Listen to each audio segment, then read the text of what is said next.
మీ మోకాల నొప్పులకు ఎటువంటి సర్జరీ లేకుండా ఎపియాన్ పెయిన్ క్లినిక్ అందిస్తున్న అత్యాధునిక చికిత్స.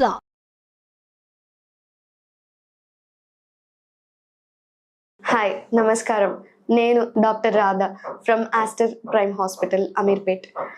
సో ఇప్పుడు కామన్గా అడిగే క్వశ్చన్స్ ఏంటి అంటే, మనము ఇంటర్నెట్లో చూపిస్తూ ఉంటారు ఒక్కొక్క రకమైన ఫాస్టింగ్ విధానం.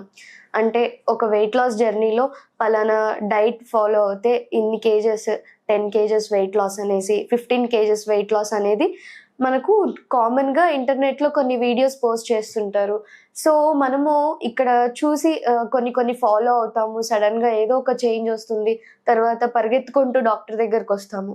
మనము ఏదైతే మన బాడీకి చిన్నప్పటి నుంచి మనము ఎలా అయితే ఫీడ్ చేసామో అలాంటి ఫుడ్ హ్యాబిట్ కాకుండా కొత్తగా ఫుడ్ హ్యాబిట్ ఏదైతే అలవాటు చేసుకుంటున్నామో అని తెలుస్తుందో అప్పుడు మీరు కంపల్సరీ ఒక డైటీషియన్ని కన్సల్ట్ అవ్వాలి. ఎందుకంటే ప్రతి ఒక్క బాడీ టైప్స్ అనేవి డిఫరెంట్ ఉంటాయి. ఒకళ్ళ బాడీ వాత పిత కఫ అని అంటాం నార్మల్గా తెలుగులో చెప్పుకోవాలి అంటే.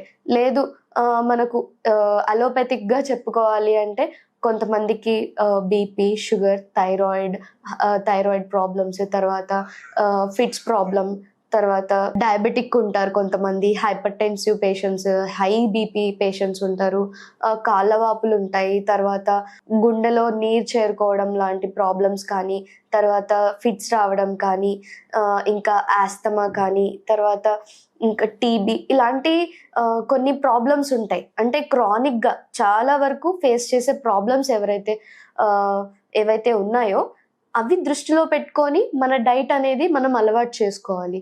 ఫర్ ఎగ్జాంపుల్ షుగర్ పేషెంట్స్ అంటే డయాబెటిక్ పేషెంట్స్ని తీసుకుంటే వాళ్ళు సమ్మర్లో ఎలాంటి జ్యూసెస్, అంటే వీళ్ళు దేని మీద ఫోకస్ చేయాలి, లో గ్లైసిమిక్ ఇండెక్స్ ఫుడ్స్ మీద ఫోకస్ చేయాలి. అంటే లో గ్లైసిమిక్ ఇండెక్స్ ఫుడ్స్ అంటే ఏంటి అంటే, మనం ఏదైతే ఫుడ్ తీసుకుంటామో అది తీసుకున్న ఒక గంట తర్వాత మన బ్లడ్లో షుగర్ లెవెల్స్ అనేవి స్పైక్ ఎలా అవుతుంది, సడన్ స్పైక్ ఎలా అవుతుంది అంటే దాన్ని బట్టి మనము ఫుడ్స్ అనేవి తీసుకోవాలన్నమాట. అంటే లో గ్లైసిమిక్ ఇండెక్స్ అంటే మనం ఏదైతే ఫుడ్ తీసుకుంటామో అది తీసుకున్న తర్వాత మనకు షుగర్ లెవెల్స్ అనేవి ఆప్టిమల్ రేంజ్లో ఉండాలి. అట్లాంటి ఫుడ్స్ తీసుకోవాలి డయాబెటిక్ పేషెంట్స్ అయితే. అలాంటి ఫుడ్స్ ఎట్లా ఉంటాయి అంటే, ఎక్కువ ఫైబర్ కంటెంట్ ఫుడ్స్ ఉండాలి, ఫైబర్ కంటెంట్ ఎక్కువ ఉండాలి, కార్బోహైడ్రేట్స్ తక్కువ ఉండాలి. అంటే రీఫైన్డ్ కార్బోహైడ్రేట్స్ అనేవి చాలా ఎక్కువగా ఇప్పుడు స్ట్రీట్ ఫుడ్స్లో కానీ ఆయిల్స్ కానీ ఏవైతే ఉన్నాయో అన్ని రీఫైండ్ ఉంటున్నాయి.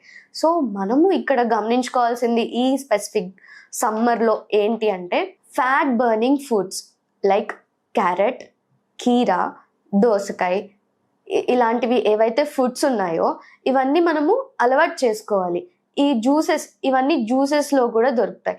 మనము కోకోనట్ వాటర్, తర్వాత తాటినింజలు కాంబినేషన్లో జ్యూస్ కానీ, తర్వాత కీరా ప్లస్ కోకోనట్ కాంబినేషన్ జ్యూస్ కానీ, ఇలాంటి ఫుడ్స్ అడాప్ట్ చేసుకుంటే మనకు షుగర్ స్పైక్స్ అనేవి ఎక్కువగా ఉండవు.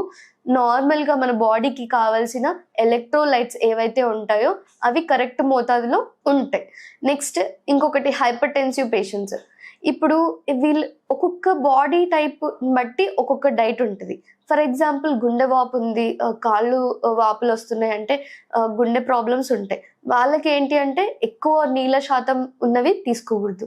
వాళ్ళు తెలియకుండా సడన్ వెయిట్ లాస్ అవ్వాలి అని వాటర్ ఫాస్టింగ్ కానీ ఓన్లీ వాటర్ తీసుకుంటుంటే వాళ్ళ గుండె కొట్టుకోవడం ఏదైతే ఉంటుందో దాని మీద లోడ్ ఎక్కువ పడుతుంది. ఫస్ట్ ఇక్కడ ఏంటి అంటే, మనకు ఒక్కొక్క ప్రాబ్లం ఉన్నప్పుడు ఒక్కొక్క ఆర్గన్ మీద లోడ్ ఎక్కువ అవుతుంది. సో దాన్ని దృష్టిలో పెట్టుకొని మనం డైట్ అనేది పెట్టుకోవాలి.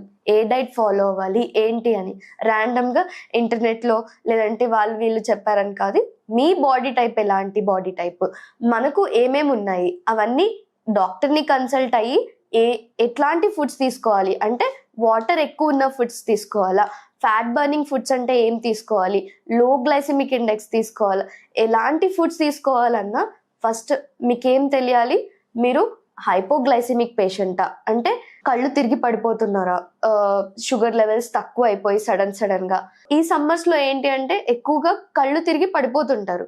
అది మోస్ట్లీ డీహైడ్రేషన్ అనుకుంటాం, కానీ ఒక్కొక్కసారి బీపీ ఎక్కువ అయిపోవడం వల్ల తలనొప్పి, తర్వాత కళ్ళు తిరిగి పడిపోవడం, గ్లూకోజ్ తక్కువ అయినప్పుడు కూడా కళ్ళు తిరిగి పడిపోవడం, ఇలాంటివన్నీ జరుగుతుంటాయి. సో మనం దృష్టిలో పెట్టుకోవాల్సింది ఏంటి అంటే మనము ఎలాంటి డిసీజ్తో బాధపడుతున్నాము, ఎలాంటి దీర్ఘకాలిక వ్యాధులు ఉన్నాయి, దాన్ని బట్టి మన ఆరోగ్యాన్ని కాపాడుకోవాల్సింది ఉంటుంది. నెక్స్ట్ ఇప్పుడు ఫిట్స్ ఉంటాయి కొంతమంది పేషెంట్స్లో, ఫిట్స్ ఎక్కువ రావడం. సో వాళ్ళలో ఏంటి అంటే మనము ఎక్కువ కెమికల్స్కి ఎక్స్పోజ్ అవ్వడం, తర్వాత ఈ సమ్మర్లో ఏంటి అంటే మనకు పంట చేతికొస్తుంటుంది, అందరూ ఫర్టిలైజర్స్ అవి వాడుతూ ఉంటారు. సో అవన్నీ మనము ఎక్స్పోజ్ అవ్వకుండా పీల్చే గాలిలో కానీ మనం ఉండే ఎన్వైరన్మెంట్లో కానీ ఎట్లాంటి చేంజెస్ ఉన్నాయి అనేవి చాలా ఇంపార్టెంట్. సో ఫుడ్స్ అనేవి ఆర్గానిక్ ఫుడ్స్ అడాప్ట్ చేసుకోవాలి, ఫర్టిలైజర్స్ ఫ్రీ ఎలా చేసుకోవాలి, ఇన్ కేస్ ఇంట్లో తెచ్చిన ఫుడ్ మనము పెస్టిసైడ్ ఫ్రీ ఎలా ఉండాలి. సో ఇంట్లో తెచ్చుకునే ఫుడ్స్ ఏవైతే ఉన్నాయో, బయట ఏం తింటున్నాము, ఇంట్లో ఏం తెచ్చుకుంటున్నాము అనేవి మనం దృష్టిలో పెట్టుకొని పిల్లలకి కానీ పెద్దలకు కానీ మనము ఇంట్లో ఏవి తెస్తే అవే అలవాటు అయిపోతాయి కాబట్టి సో ఇది మీ బాధ్యత. Thank you.